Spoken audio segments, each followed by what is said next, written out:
Well, we are glad that you are here. Welcome to Northridge Church, whatever campus you are at. If you're a Greece campus, Webster campus, or Irondequoit campus, we're glad that you're here. Welcome. A week ago today, about this time, I was sitting on top of a Land Rover, driving down a dirt runway at about 70 miles an hour. That's a whole story for another time. I'd much rather be here with you right now. It's good to be back home. Please turn to 1 Corinthians chapter 10. It's on page 929. If you're using one of our Bibles, 929. There should be some notes in your program. You'll want those in just a little bit. Today we finally get to the final answer that Paul's going to give on a topic, a question that was asked way back in chapter 8. So at chapters 8 through 10 are asking the very same question. By the time we get to the end of today, we'll come to one of the most quoted sections or quoted verses in the New Testament, and I hope that more than ever in your life, it'll make sense why that verse says what it says. Because maybe in times you've thought, why did he choose those issues? Hopefully that will make sense today. So let's read the passage, and I'm just going to read it pretty quickly. It's a lot of verses, and then we're going to walk through it and then try to apply it together. I think it will be good for us to think through this issue. As followers of Jesus, this is a very important issue. Verse 14, chapter 10. Therefore, my dear friends, flee from idolatry. I speak to sensible people. Judge for yourselves what I say. Is not the cup of thanksgiving for which we give thanks a participation in the blood of Christ? And is not the bread that we break a participation in the body of Christ? Because there is one loaf, we who are many are one body, for we all share the one loaf. Consider the people of Israel. Do not those who eat the sacrifices participate in the altar? Do I mean then that the food sacrificed to an idol is anything, or that the idol is anything? No. But the sacrifices of pagans are offered to demons, not to God, and I don't want you to be participants with demons. You cannot drink the cup of the Lord and the cup of demons too. You cannot have a part in both the Lord's table and the table of demons. Are we trying to arouse the Lord's jealousy? Are we stronger than he? I have the right to do anything, you say, but not everything's beneficial. I have the right to do anything, but not everything is constructive. No one should seek their own good, but the good of others. Anything sold in the meat market Eat anything sold in the meat market without raising questions of conscience, for the earth is the Lord's and everything in it. If an unbeliever invites you to a meal and you want to go, eat whatever's put before you without raising questions of conscience. But if someone says to you, this has been offered in sacrifice, then don't eat it, both for the sake of the one who told you and for the sake of conscience. I'm referring to the other person's conscience, not yours. For why is my freedom being judged by another's conscience? If I take part in a meal with thanksgiving, why am I being denounced because of something I thank God for? So whether you eat or drink or whatever you do, do it all for the glory of God. Do not cause anyone to stumble, whether Jews or Greeks or the church of God, even as I try to please everyone in every way, for I am not seeking my own good, but the good of many, so that they may be saved. Follow my example, as I follow the example of Christ. Now, this section of Scripture is the conclusion of all that Paul has been saying for 3 chapters, and I really just want to walk you through it. And it begins, verse 14, with the word therefore. And you probably know what I'm going to say if you've been coming to Northridge for a while. Anytime you see the word therefore, you should probably find out what it's there for. It's concluding something. And what this section is concluding begins in chapter 8, verse 1. And way back in chapter 8, he's asking a question. And the question is this: can we eat meat that was offered as a sacrifice to an idol? And although we don't face that today, this was a major issue. And Paul spends 3 chapters out of 16 chapters of the book answering this single question. And thankfully, there's a lot of applications for us, even though we don't face that same issue. Now, just to remind you of the historical context of what was going on, if you go to Corinth today, we were there back in January, if you go there today and walk from the public square and you walk towards one of the 2 main ports, you walk down a major road, and on the right side of that road was a meat market that has been excavated from the 1st century. And how do we know it was the meat market? Here's how we know: because when they excavated it, they found this sign. And although you can't read it, and I can't read all of it, archaeologists tell us that the whole sign would have said fish and meat market. So let me just explain the context of this. There's this meat market, and right across the street is one of the major temples of Corinth, the Temple of Apollo. And there are a lot of temples. The Temple of Asclepius, the Temple of the Emperors. There were many major temples around that public square. And people would be worshipers at those temples. And typically, not all the temples, but many temples followed the customs of the Jews, that they would bring an animal sacrifice. And when they would bring that sacrifice, they would burn that sacrifice on an altar, and here's what would happen with that sacrifice. The one that was bringing it could eat some of the meat that was sacrificed there in the temple. Some of it was burned up, and the rest went to the priest. So the priest then has all this meat, and what do they do with all this meat? Well, they eat some of it, that's their income, but they began in Corinth, they began to sell it.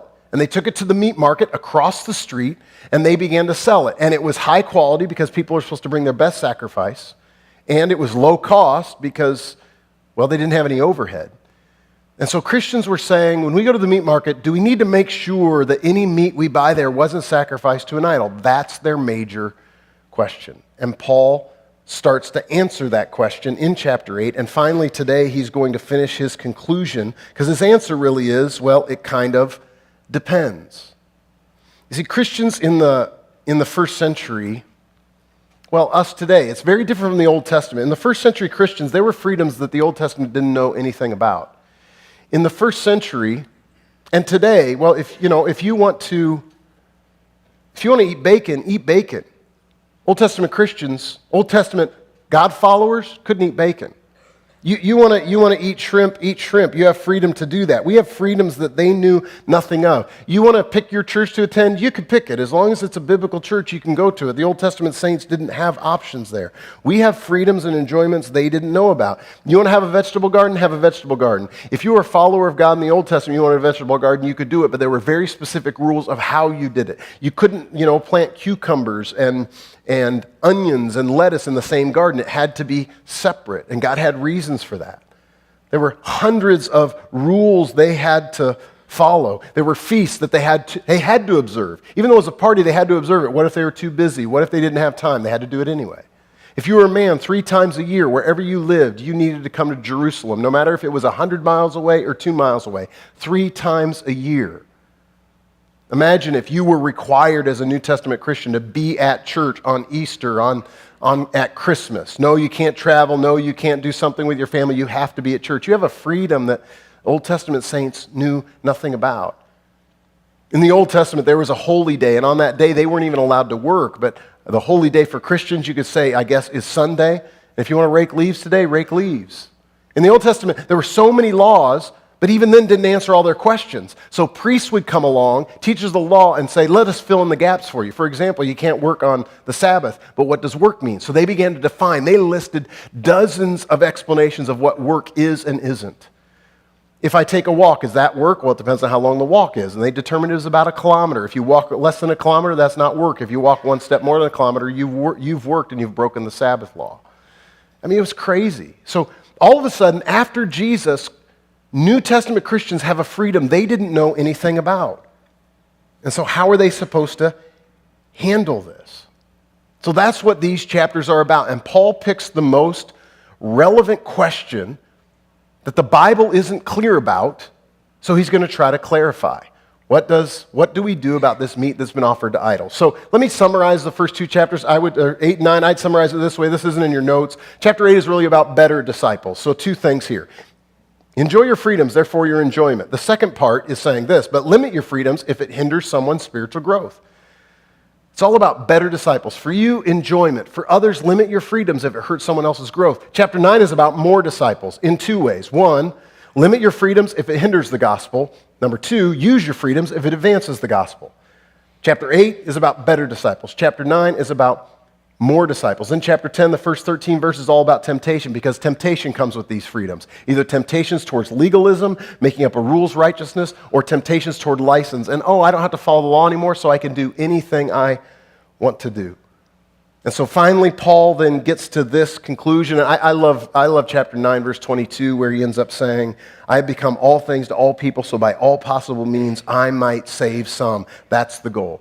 And then here's his summary. The summary of it is this: freedoms we have in Christ are to be enjoyed, but the primary purpose of freedoms is to make more and better followers of Jesus. Absolutely enjoy your freedoms, but there's a bigger goal than that. That's where we've been. So now Paul comes to therefore. Here's the conclusion. And I give you this outline. This is in your notes. In the first verses, 14 through 22, it's when you can't eat. And then verses 23 through the beginning of chapter 11 is when you might eat this meat that's been offered to idols. So that's an outline, but we're going to try to, by the end, we're going to try to apply it to all kinds of ways that we have to think about in our culture. All right, verse 14. Therefore, my dear friends, it's unbelievable he calls them dear friends. He has great love for these people, even though they're really messed up and really not following God in so many ways. Then he says, flee from idolatry. And that's kind of interesting. Why do you bring up idolatry, Paul? What's going on? This isn't about idolatry. I thought you said those idols don't exist. So if they don't exist, can you really commit idolatry? Well, he's going to answer that. Verse 15, I speak to sensible people. Judge for yourselves what I say. Paul's saying, Paul always makes this point about you think you know things and you don't really know them. Now, Paul's kind of appealing to that, saying you love logic, you love to think through issues. Here, think through this issue with me. Verse 16, is not the cup of thanksgiving for which we give thanks a participation in the blood of Christ? And is not the bread we break a participation in the body of Christ? Now, he's talking about what we call communion or the Lord's Supper or the Lord's table. And in fact, tonight at our night of worship, we're meeting at the Irondequoit campus. We're going to be participating in communion or the Lord's table together. That's what this verse is about. The cup of thanksgiving. There were. We'll hear more about this tonight. There were 5 different cups at a Passover meal, and the cup of thanksgiving was the third cup. The bread is representing the body of Jesus. This is all about participating in the Lord's table. And what he's saying here is that when we do this tonight, when you do it in your community groups, we are remembering the death and resurrection of Jesus. It's a commanded thing for us to do. And when we do it as Christians together, we are participating with Christ. We die with him. We live with him. The Lord's table is participating in a special way. It's all about fellowshipping with Christians around the Lord's table. And you say, wait, what does this have to do with Paul's setting up his point? He's going to get to it. Verse 17, he says this, because there is one loaf, we who are many are one body, for we all share one loaf. What is that about? Why is he still talking about that? That loaf represents the body of Christ. He's setting up his point. And here's what he's saying. That when we do communion together, it's a unifying factor for the church. So communion is a local church worship event. It shows local church unity. It's part of saying we are one body worshiping Christ together. This is, again, you think, I don't understand. He'll get to it. Communion, the Lord's table, is us being unified as a church, remembering the death of Christ. And when we do this, it is an act of worship by the church. That is why, this is a little side note here, because of 1 Corinthians 10, we believe very firmly that communion, the Lord's table, is a local church event. That's why we don't encourage Christians to say, hey, we're hanging out with Christians at our house. It's just us Christians. Man, let's remember God's death together. Let's pull out some crackers. Let's pull out some wine or grape juice, and let's have communion together. That's not the context to do it. It's when you're as a church, at a Christian concert, at a Christian college ministry. That is not the place for communion. It's a local church event. And we even struggled with leadership saying, should we do this in community groups or not? Can we still call this a local church event? And we decided yes, because even in the New Testament, they were multi-site churches. They met in homes, in communities, and participated in this. But it's really a hard decision because 1 Corinthians 10 is clear. Communion is a local church event. It's not just a Christian event. It's for the church. It's through the church. And that, you say, is that really important? It is, and you'll see why. So verses 16 and 17, this is in your notes. If I were to summarize it, I'd say it this way. When you take communion, it's a unified act of worship. He's setting up his point. I know it doesn't make sense yet, but it will. When you participate in communion, it's a unified act of worship. Now, verse 18. Consider the people of Israel. Do not those who eat the sacrifices participate in the altar. What is he saying there? Again, go back to Old Testament sacrifices.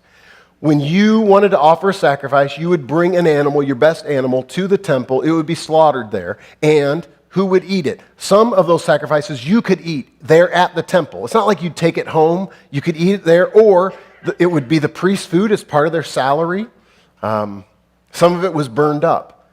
So when you eat that meat at the temple in Jerusalem, that is an act of worship. Again, he's setting up his point. He went from communion, the New Testament event of remembering the death of Christ, to Old Testament sacrifices that were foretelling the death of Christ. Verse 19, do I mean then that the food sacrificed to an idol is anything, or that an idol is anything? So if Old Testament people take a sacrifice and that's a worship of God, are we acknowledging that these idols actually exist? Paul answers, no, verse 20. But the sacrifices of pagans are offered to demons, not to God. And I don't want you to be participants with demons. Wait, so Paul, I thought you said we could eat meat offered to idols. Now it seems like you say you can't. Paul is not confusing us. He's going to make his point right now in verse 21. You cannot drink the cup of the Lord and the cup of demons too. You cannot have a part in both the Lord's table and the table of demons. Here's his point. He sets up that whole communion talk to say, when you take communion, it's a unified local church worship event. When Old Testament saints would bring their sacrifice to the temple and they would eat it, it was a worship event, which means this. Second bullet. When you eat meat in the idol's temple, that is an act of worship. If you eat, so can you eat meat offered to idols? In chapter 8 he says yes, but now in chapter 10 he says, but you can't do it in the temple because that is an act of worship, just like taking communion is an act of worship. If you have bread and juice at home, right? Tonight when we take communion, we use like crackers, saltine crackers or something. I don't know some cracker, unleavened bread because they used unleavened bread in the Old Testament, and grape juice. If you at home have crackers and juice, the exact same brand we use tonight, and you drink it after church tonight, you are not participating in communion, even though it's the same elements, the absolute same food, the same drink. You do it tonight, it's an act of worship. Why? You could even, if you took the leftover crackers home tonight and ate them at home, it is not communion. Because it's an act of worship when it's done with your church body. That's an act of worship. So Paul is saying, can you eat meat offered to idols? Yes, you can, but not in the temple. Not in the temple. In other words, next part of your notes, the problem is not the meat. The problem is the context in which you eat the meat.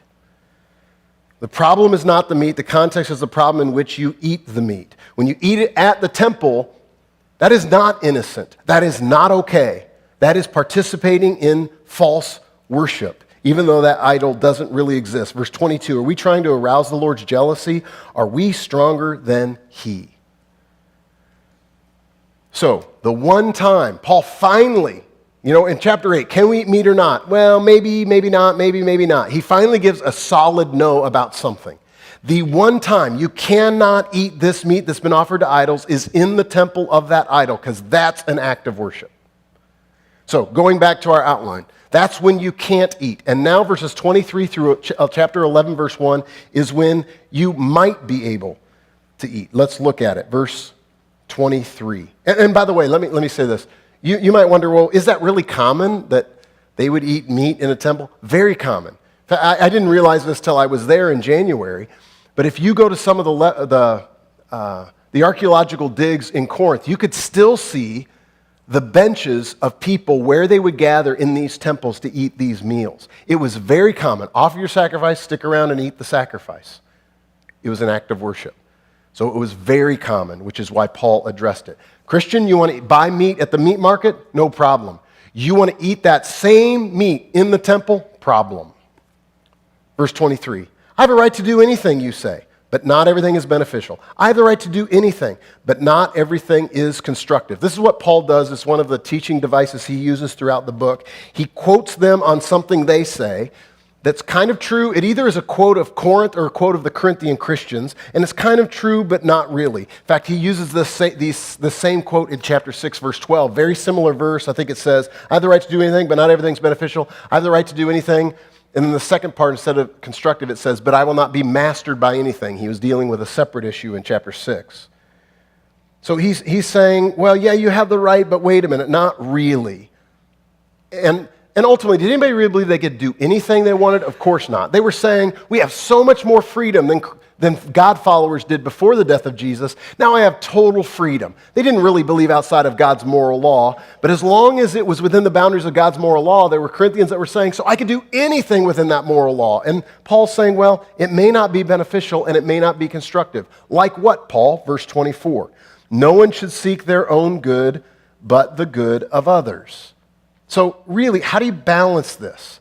How do you balance the freedom that we have as followers of Jesus within God's moral boundaries? But then how do you avoid rules and legalism and treating it like if I do enough good stuff, then God is happy with me? Now, beginning in verse 25, he's going to give 3 different examples of when you can or may not be able to eat this meat that's been offered to an idol. Example number 1, verse 25. Eat anything sold in the meat market without raising questions of conscience, for the earth is the Lord's and everything in it. If you didn't think Paul was clear in chapter 8, he's really clear right here. If it's sold in the meat market, just eat it. Don't worry about it. Don't raise all kinds of questions about, wait, was this offered as an idol or wasn't it? In fact, Paul would say if you're doing that, then it might be bothering your conscience. So if it's bothering your conscience, if you're asking so many questions, it probably is bothering your conscience, you better not eat. But just eat it. Just buy the meat there and eat it. And his defense is a quote from Psalm 24, because the earth is the Lord's and everything in it. So what's his point here? Here's the point. Enjoy your freedoms. That meat belongs to God. That's example number 1. Go to the meat market. Don't worry about it. Don't worry about what people think. Buy the meat, take it home, and eat it. You don't have to figure out, is this a vendor that's from one of the temples? Just buy the meat and eat it. Example number 2, verse 27. If an unbeliever invites you to a meal and you want to go, eat whatever is put before you, without raising questions of conscience. So this is the second example. So if someone invites you over to a meal, sit down. And they put a great steak in front of you, then eat it. Don't ask questions. Don't have an overly sensitive conscience. Don't sit there if someone serves you this meat and say, oh, wow, this meat looks great. Where'd you buy it? Who'd you buy it from? Which vendor? Don't eat. Come on, just enjoy the meat. Pass the A1 sauce and enjoy the meat.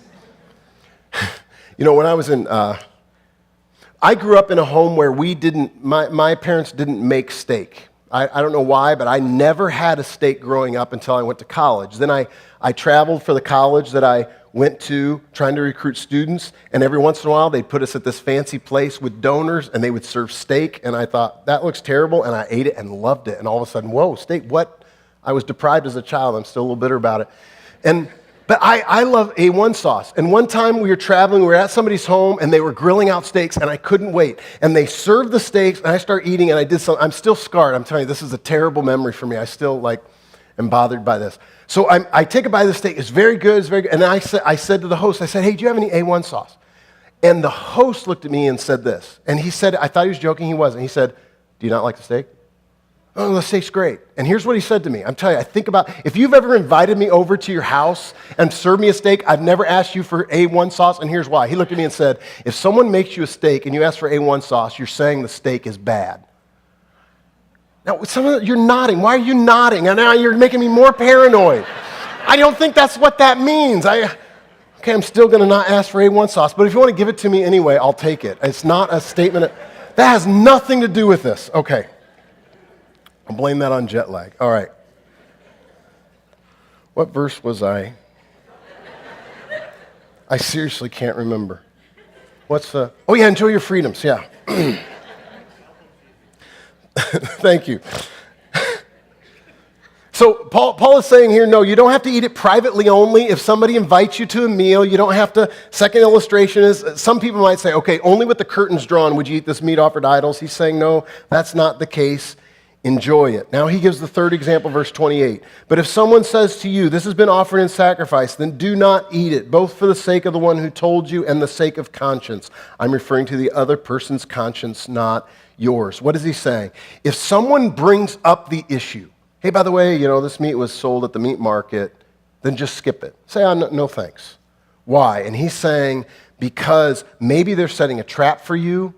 Maybe they're testing you. Do you remember chapter 8? People may imitate you. And if you, out of your freedom, eat meat, and they and they imitate you, and it's a sin for them because their conscience says it's wrong, then you shouldn't do it. And you are the cause of their sin. We live in such an independent Christianity. We say, no, that's not my fault, that's their fault. No, Paul says it's on you. So I would say it this way. Be sensitive to others, and if it likely could be an issue, don't exercise your freedom. Be sensitive, because they could sin. Here's why, and this is crazy. It's not like the Old Testament. The Old Testament is clear. It was right for everyone, or it was wrong for everyone. Now in the New Testament, there could be things that are right for you and wrong for someone else. There could be things that are right for someone else and wrong for you. So don't be cavalier. You may have grown up in this legalistic background. Say, well, I have a right to do this. Don't be cavalier. In fact, I would say it this way. An I have a right to mentality will cause other Christians to sin who do not have your same freedom. Don't make them stumble because you have freedom. It could be a trap. They could be using you as an excuse to violate their conscience. Don't play that game. Meat isn't the issue. Freedom, Christians have different abilities to exercise different freedoms. Verse 29, middle of the verse. For why is my freedom being judged by another's conscience? If I take part in a meal with thanksgiving, why am I being denounced because of something I thank God for? They might be setting a trap, so pass. Don't play that game. Don't flaunt your freedoms. It's not worth it. Then he repeats the same themes in fresh, new ways, including this verse that is very familiar to a lot of Christians. Verse 31. So, whether you eat or drink or whatever you do, do it all for the glory of God. You may have heard that verse before. Whether you eat or drink or whatever you do all for the glory of God. And you think, okay, he's just choosing the mundane things of life. Okay, that's true. But really, he's using it here. The context is eating meat offered to an idol, the Lord's table, all of that. It has to be to the glory of God. This ultimately is not about your freedom. This is about the glory of God. Verse 32. Do not cause anyone to stumble, whether Jews or Greeks or the church of God. Jews who haven't followed Christ yet, Greeks that aren't following Christ yet, or Christians where there's no distinction between Jews and Greeks.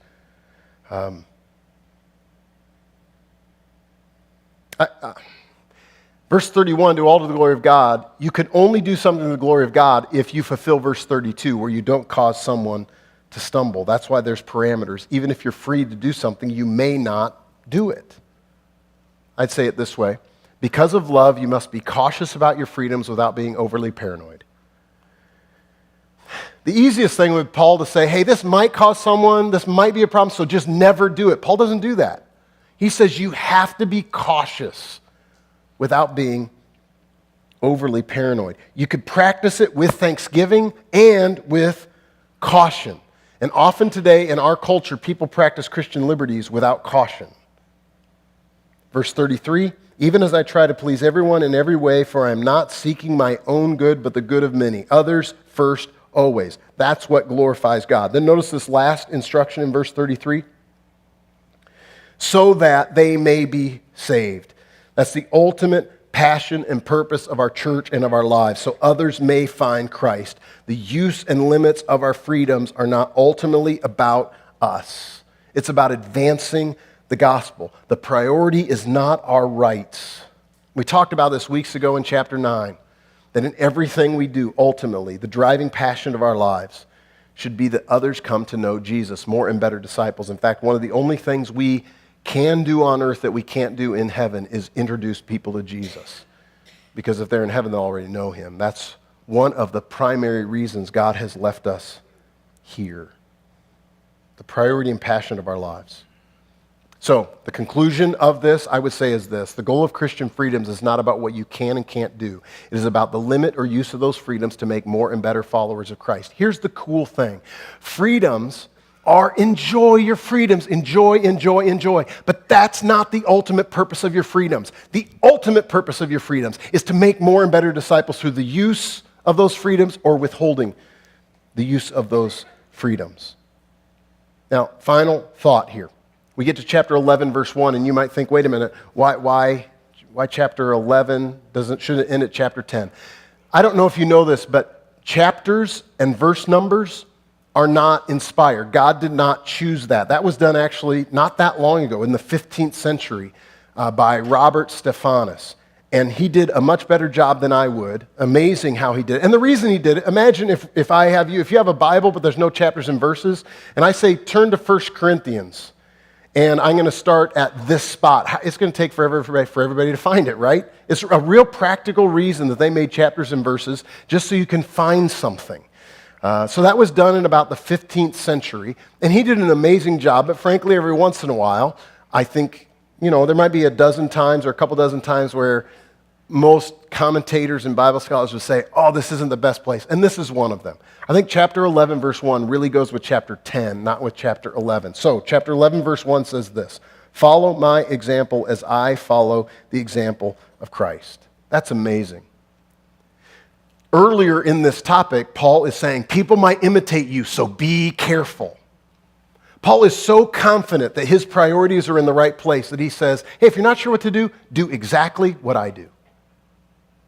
Have you ever been able to say that?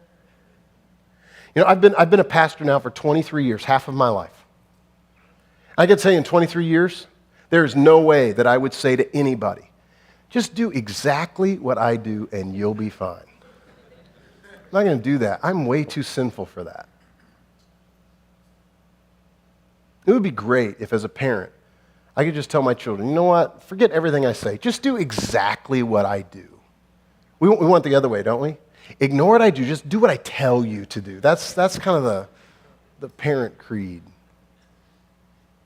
What a reminder that we should live our lives with such dedication to the glory of God that we should be able to say to everybody around us, listen, I know this whole freedom thing, it's weird. It'd be nicer if God said, here's exactly what to do and not do, so you know every time in every situation.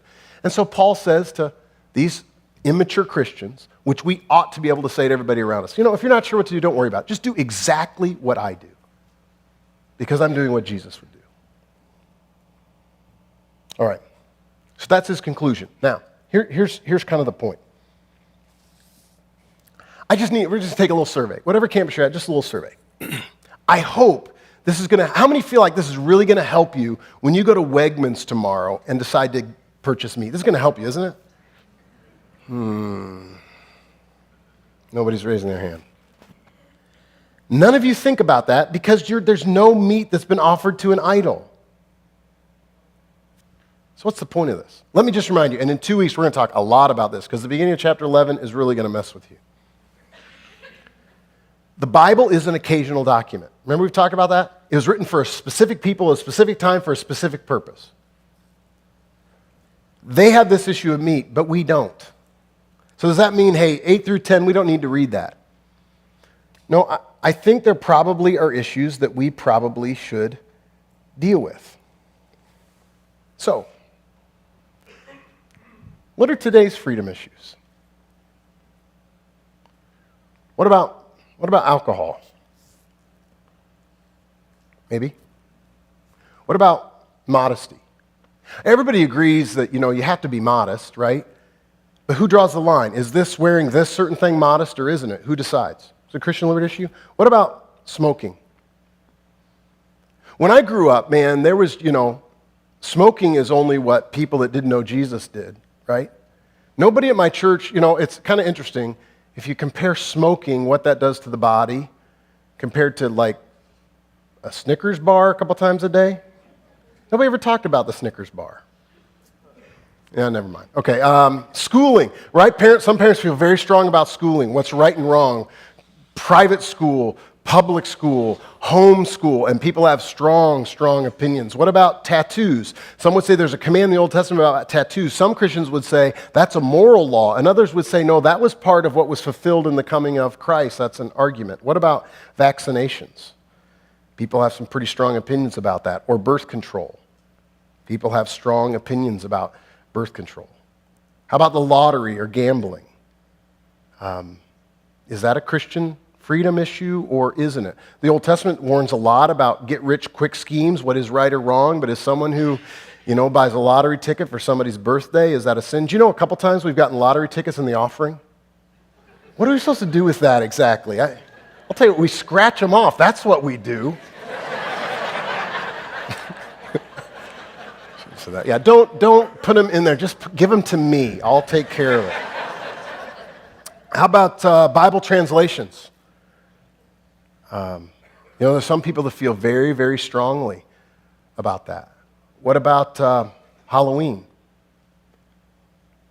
That's coming up this week. There are a lot of Christians that would say, no, that's clearly a pagan holiday. Probably next year when we do a bunch of topics, we're going to do a series on holidays. We'll include Halloween. Is that Christian liberty or isn't it? Alternative medicines. People have strong beliefs about that. Is that a Christian liberty issue or not? What about cosmetic surgery?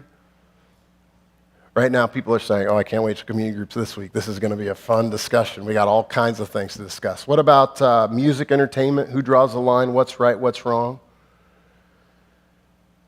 And here's a question that didn't even have to be asked a couple of years ago that now you have to ask in certain states. What about marijuana?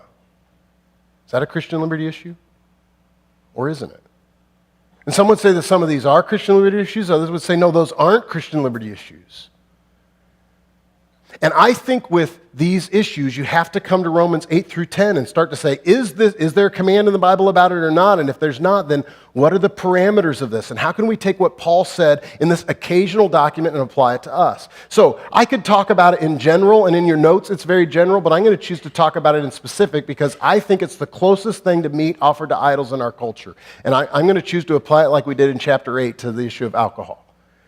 Now, let me tell you why I think this is the closest thing I can get to meat offered to idols. Because of the power of alcohol in our culture. I think there's some cultures in America where this wouldn't be the best, not in America, in the world where this wouldn't be the best illustration, but I think it might be. I think meat offered to idols had destroyed a lot of Christians. Even though it was a Christian freedom issue, it had destroyed many Christians in the first century. So much so that Paul spent 3 chapters here and another whole chapter in the book of Romans. So here's what I've talked about some of these before. Do you know that 33% of Americans don't drink? And they don't drink maybe because they just don't like it, they don't care to, maybe they have a conviction against it. A lot of people, because of their past or their family background, they don't drink. 1/3 of Americans don't drink. Survey after survey, it's going to be somewhere, give or take a few percentage points. Another third drink too much occasionally or regularly. It's pretty strong on most surveys. That's probably a low number. And then thirdly, about 1/3 drink occasionally or regularly without ever getting drunk. Here's another stat. 1.3 million Americans receive treatment for alcohol misuse each year. 1.3 million Americans. You may handle alcohol very, very well, but many don't. In fact, check this out. This is according to the National Institute of Alcohol Abuse and Alcoholism. It's a government survey that they take every year. 25% of people in the United States admitted they engaged in binge drinking in the last 30 days. And then the impact on marriages. This is what we as church leaders see all the time, the impact that it has on marriages.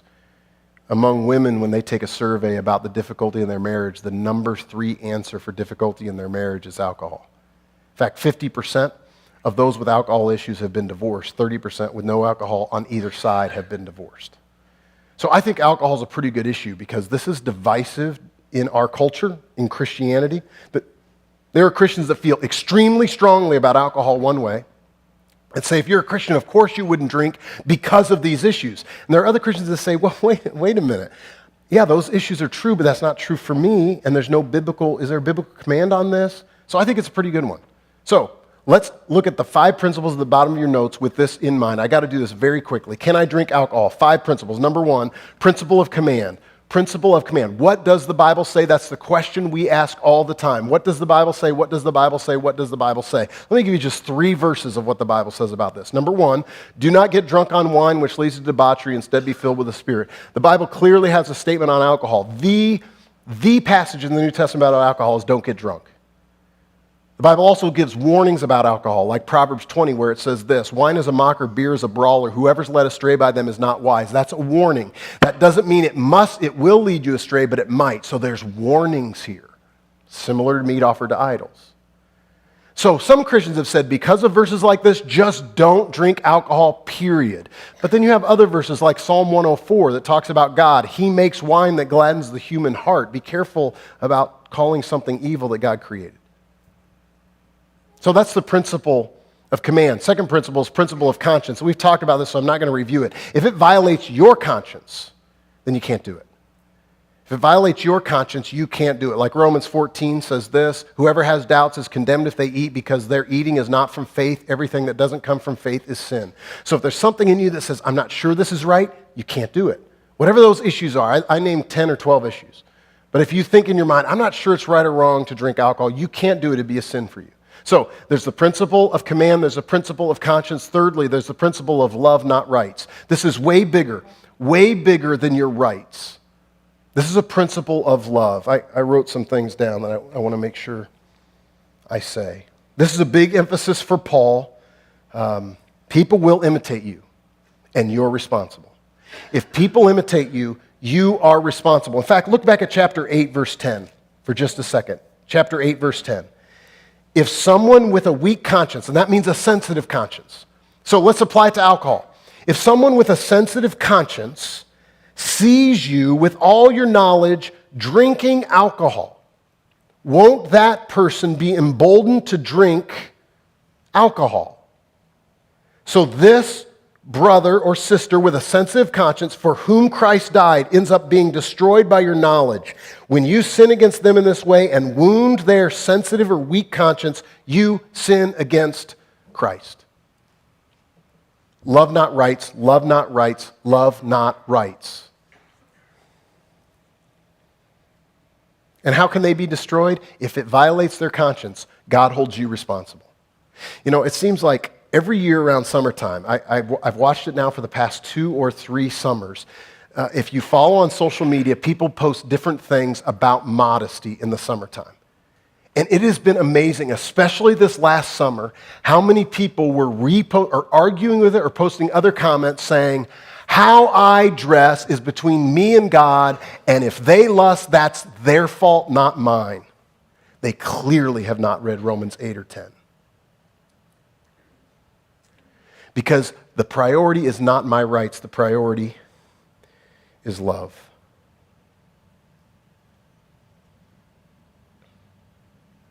By the way, this is the reason that in community groups, we just have this long-standing policy.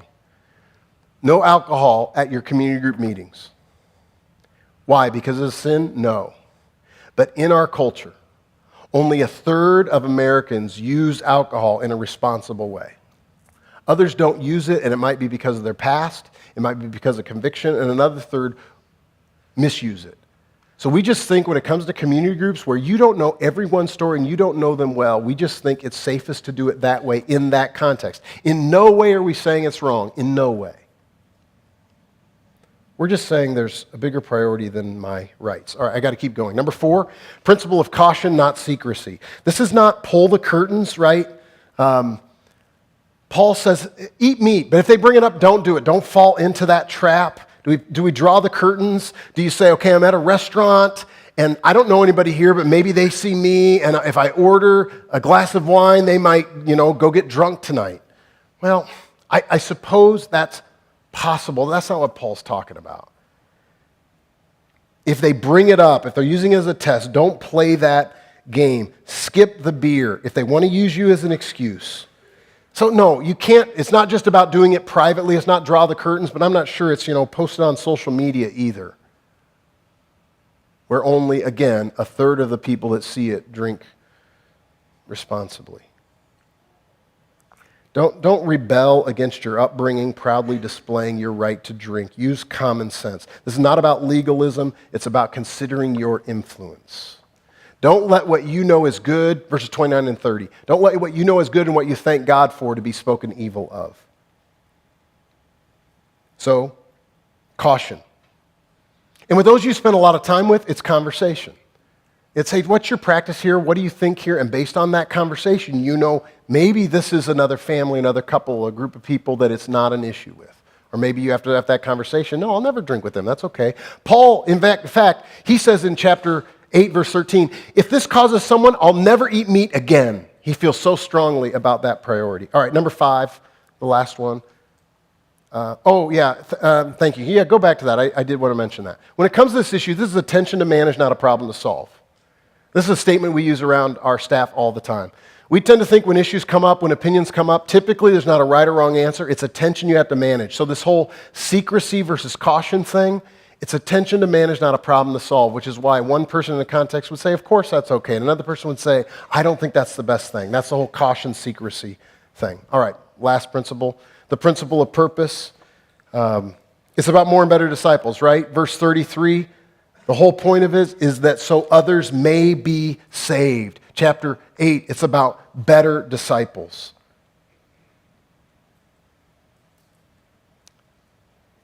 Okay, I'm out of time here.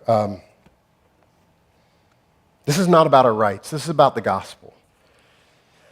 And these are difficult issues. I've tried to handle this passage in a balanced way. You may view it differently, and that's okay. Romans 14, verse 5 says this: one person considers one day more sacred than another person considers every day alike. Each of them should be fully convinced in their own mind. That's good. In fact, this week in community group, the same issue of Christian freedoms is talked about in Romans 14, so you're going to spend time in Romans 14 in your community group looking at these issues. It's all about the glory of God. If I were to summarize it in 2 statements, it would be this, then I'll be done. Number 1, love God, love others, and do whatever you want. You've heard me say that before. It's one of those things that 10, 20 years from now, I hope you'll say, oh yeah, one of our pastors always used to say, love God, love others, and do whatever you want. If you truly do that, you're okay. Do what truly helps you love God, and then secondly, what prioritizes other people more than yourself, their growth more than your rights, and then do whatever you want. Or, this is the way I often say it, if the goal of my life is to please God, what should I do right now? And typically we know that answer. It might be, enjoy this beer, wine, and thank God, but it might be because of people, because of situations I must pass. Just be uber focused on pleasing God. Then with humility and thankfulness, make a choice. Make it wisely. You'll have fun talking about this week in community groups. Let's pray. God, thank you for your word that guides us, that helps us know what we should and shouldn't do and how to handle these difficult decisions. And the reality is, God, we follow you, but it isn't the same answer for every person.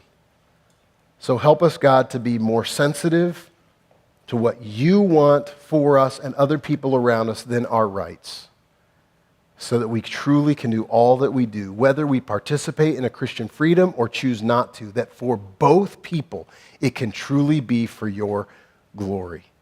In Jesus' name, amen. Whether you eat or drink or whatever you do, do it all to the glory of God. And here's part of how God set it up, that the way you glorify God may be different than the way someone else does. And you can do something that glorifies God, and another follower of Jesus that's a friend of yours can do the same thing, and it doesn't glorify God. So, what does that look like for you? You know, this week, in community groups, you're going to talk about this issue. And what does that look like? What does that mean? And here's something, I've posed this to you before, but I want to ask you again. Can you name a couple of areas that you would say, this is fine for a Christian to do, but I don't do it. I choose not to do it for whatever reason. And if you can't name areas of Christian freedom that you choose to not participate in, you may not be as mature as you think you are. Here's what I found about most Christians. They agree there are such things as Christian freedoms, and they think they practice them. And anything they don't practice is clearly aligned towards sin.